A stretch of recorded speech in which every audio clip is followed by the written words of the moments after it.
Hello guys, welcome back to Shivi Art and Study Classes. It's our second video lecture on managerial functions in banks recruitment and selection. So in this video, we will start from external sources. क्या होते हैं external sources? An organization cannot fill all the vacancies from within a suitable candidate may not be available particularly at higher levels. जब किसी company के पास internally ऐसे employees नहीं होते हैं कि वो हायर लेवल्स के लिए उन्हें रिक्रूट कर सके, तो इस वजह से कंपनी एक्सटर्नल सोर्सेज की तरफ जाती है.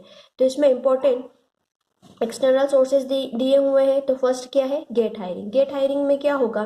कोई भी कंपनी अपने गेट के बाहर एडवर्टाइजमेंट लगा देगी. उसकी वजह से क्या होगा? जो भी जॉब सीकर है वो कंपनी के गेट के वहाँ तक आकर अपने लिए जो सुटेबल जॉब है उसको फाइंड आउट कर सकता है और उसी अकॉर्डिंग रिक्रूटमेंट्स होते हैं. नेक्स्ट है वेटिंग लिस्ट.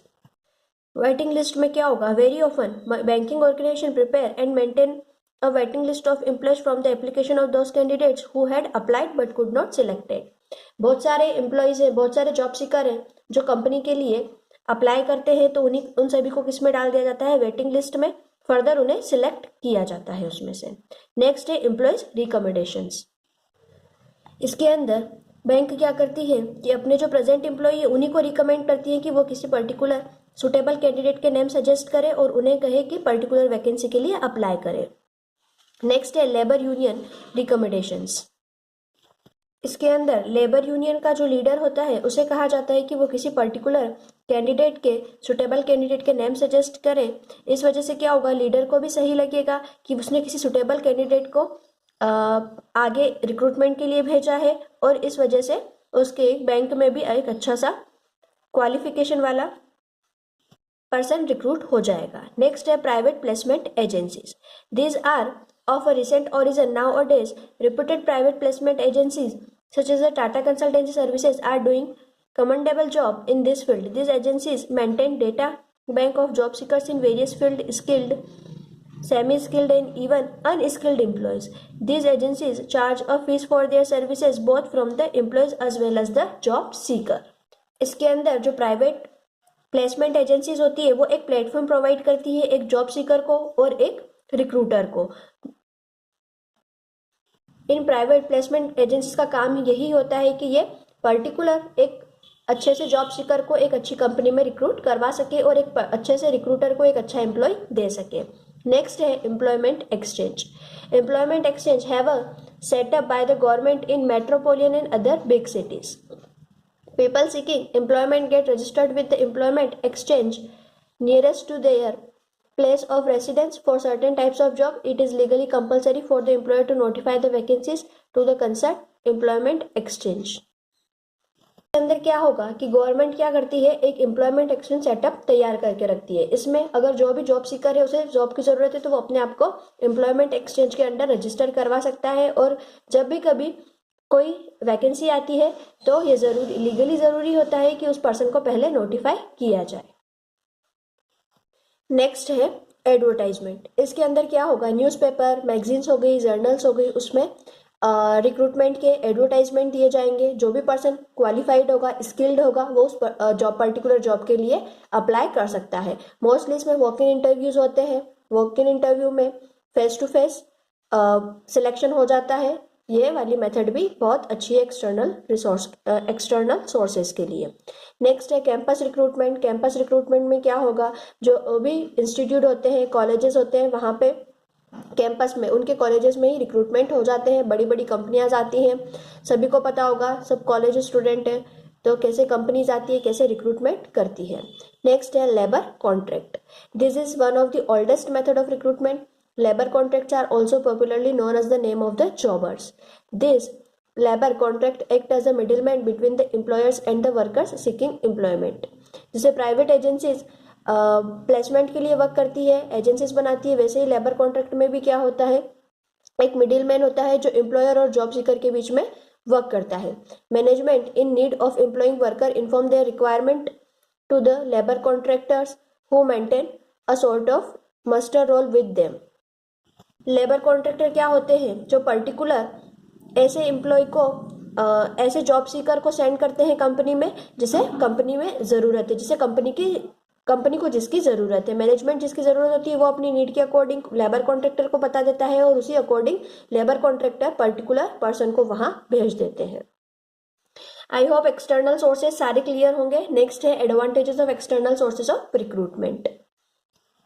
क्या क्या एडवांटेजेस हैं? फर्स्ट है वाइडर चॉइस। चॉइस ज़्यादा होती है क्योंकि आप एक्सटर्नली रिक्रूटमेंट कर रहे हैं तो आपके पास नंबर ऑफ ऑप्शंस होते हैं, आप चाहे जिसे रिक्रूट कर सकते हैं। नेक्स्ट है एंट्री ऑफ न्यू ब्लड, नया नॉलेज आपके बिजनेस में आता है, हाईली एजुकेटेड लोग आते हैं, स्किल्ड लोग आते हैं, टैलेंटेड लोग आते हैं। नेक्स्ट है लेस चांस ऑफ फेवरेटिज्म। इसमें क्या है, फेवरेटिज्म से बच जाते हैं। In case of external recruitment there are lesser chance of favouritism, a selection is merit based and not on the basis of seniority. इसके अंदर मेरिट के बेसिस पे जो एलिजिबल होगा उसे जॉब मिलती है, ना कि किसी सीनियरिटी के बेस पे किसी पर्सन को जॉब मिलती है।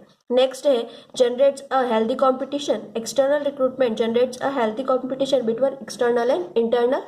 It is a fair also it gives equal chances to both the categories of candidate।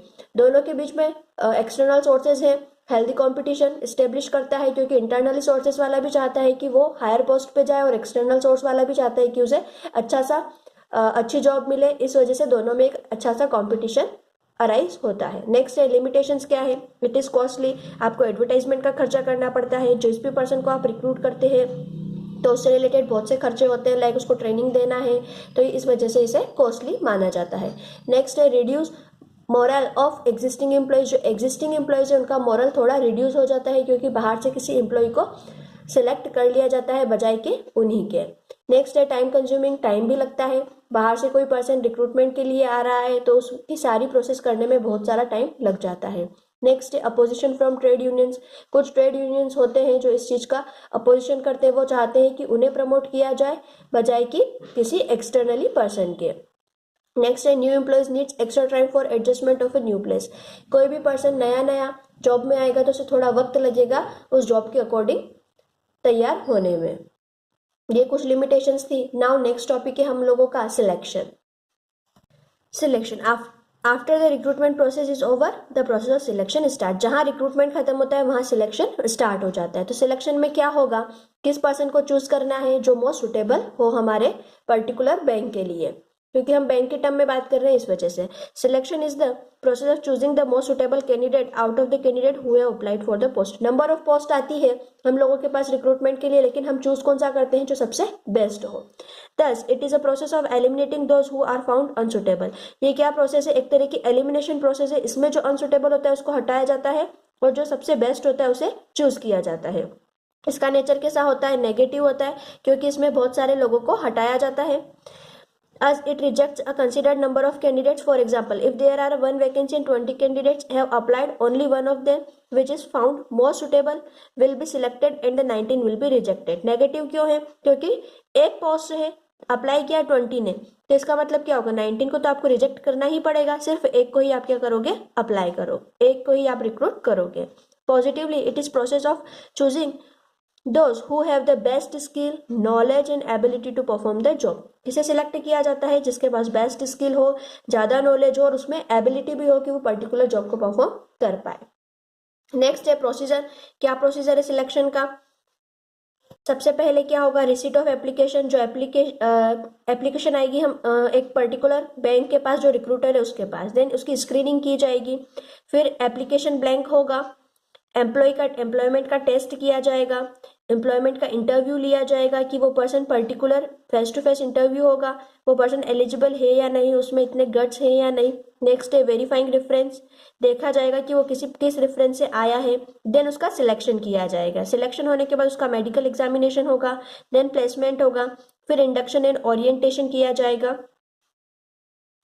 इन सब का डिटेल हम आगे देखते हैं क्या क्या दिया हुआ है। Receipt of application. In response to the advertisement applications are received from the prospective candidate। This is the first step in the selection. Selection process की फर्स्ट स्टेप है कि हम सारे एप्लीकेशंस रिसीव करें। नेक्स्ट है screening. Candidate who do not fill the minimum requirements are rejected at the beginning. Screening में क्या होगा, उन पर्सन को सिलेक्ट किया जाएगा जो हमारी जॉब के लिए सुटेबल है और उनको हटा दिया जाएगा जो हमारी जॉब के लिए सुटेबल नहीं है। Then application blank, the application blank और form are send to the short list candidate. जो हम लोगों ने सिलेक्ट किए हैं उन कैंडिडेट्स को हम क्या सेंड करेंगे, एक ब्लैंक एप्लीकेशन सेंड करेंगे।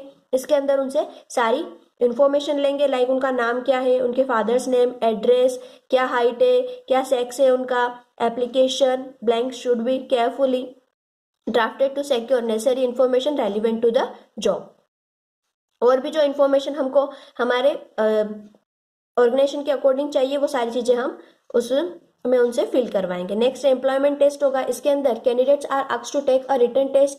हो सकता है इसमें रिटन टेस्ट लिया जाए, एप्टीट्यूड। कुछ ऐसी एजेंसीज होती है जो रिक्रूटमेंट एजेंसी होती है जो रिटन टेस्ट भी लेती है, एप्टीट्यूड टेस्ट भी लेती है, और कुछ डायरेक्टली इंटरव्यू के बेसिस पे सिलेक्ट कर लेती है। नेक्स्ट है एम्प्लॉयमेंट टेस्ट पे क्या हो सकता है, आपका इंटेलिजेंस देखा जा सकता है, आपका एप्टीट्यूड देखा जा सकता है, आपकी सिचुएशनल टेस्ट है, ग्रुप जीडी होता है, ग्रुप डिस्कशन होता है। देन स्ट्रेस टेस्ट किया जाता है।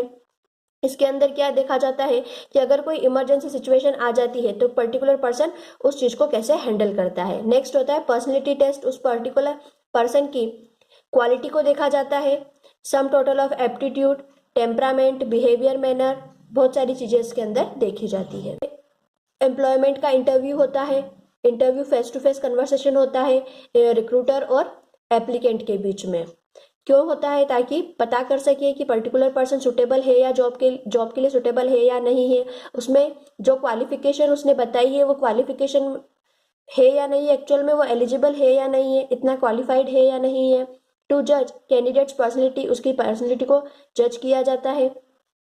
और भी जो हमको इन्फॉर्मेशन चाहिए होती है हम इंटरव्यू के थ्रू उस पर्टिकुलर पर्सन से ले सकते हैं। नेक्स्ट है लिमिटेशंस, क्या क्या है। इट इज ए सब्जेक्टिव है। क्या होता है, सब्जेक्टिव होता है, पर्टिकुलर एक मेथड के अकॉर्डिंग ही वर्क करता है। इट इज ऑफन बायस, कभी कभी बायस भी समझ सकते हैं हम इसको कि हाँ कभी कभी कोई बायसनेस भी हो जाती है। कॉस्टली तो हो ही जाता है, टाइम कंज्यूमिंग भी है साथ ही साथ कॉस्टली के साथ। It is not satisfactory technique to जज इंटेलिजेंस, क्रिएटिविटी, मोटर एबिलिटीज।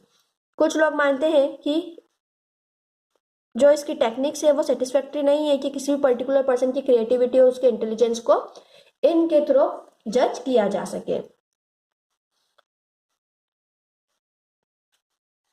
यही आगे प्रोसेस दे रखी है। इंटरव्यू के बाद वेरीफाइंग रेफरेंस है, सिलेक्शन कैसे किया जाता है, देन उस पर्सन का मेडिकल एग्जामिनेशन होता है, इंडक्शन एंड ओरिएंटेशन होता है।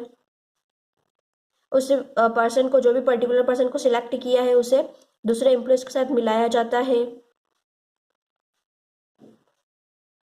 अंदर पर्टिकुलर सिलेक्टेड पर्सन को जॉब के बारे में इंफॉर्मेशन दी जाती है, साथ ही उस पर्टिकुलर ऑर्गेनाइजेशन की जो मिशन है, उसकी पॉलिसी, उसके बारे में बताया जाता है। ये चैप्टर कंप्लीट हो गया है। आई होप सभी को क्लियर होगा।